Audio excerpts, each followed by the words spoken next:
सजे सबरे में लागे तनी देरिया धीरे धर गावे पास मंदिरिया पूजा पाठ नहीं होला हड़बड़ाई के 7 से 8 के बीच रतिया होला माई के अच्छा करबू बात में जाई के। अरे तनी रुकी ना 7 से 8 के बीच रतिया होला माई के करबू बात में जाई के।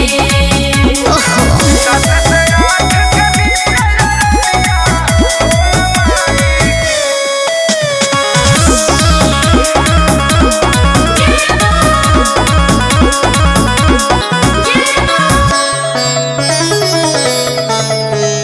करे के ना कुछ बात तोहरा के भला मत कहा जनब देरिया तो होई जब मेहरी के कहना ना मनब बुझलो ए हो का हो उठ के भोर हरिया हरा फूल पैनी इंतजार ठीक बा भर नवरात्र रानी हो करब नजारा।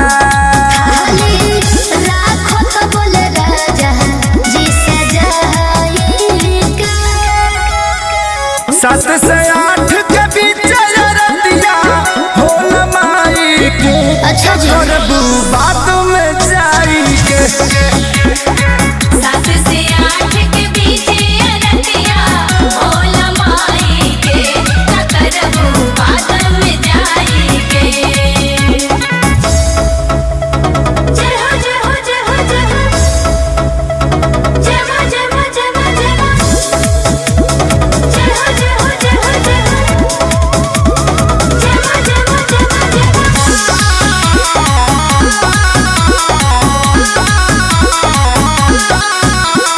चारे बजे उठनिया पूरा घर लिपनिया के लही हो सासु ना सपोर्ट करे ननद तो चल गई देलही हो ए रानी काजी कब से बोलाव सजुआना सुनु राजा ठीक बा अरे आ विवेक संजय होता रे नारा।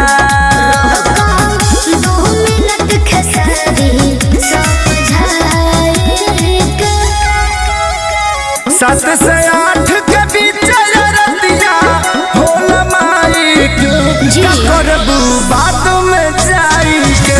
अच्छी बात तैयार हो बनी 7 से 8 के बीच रतिया होला माई के करबू बात में जाई के। अब चली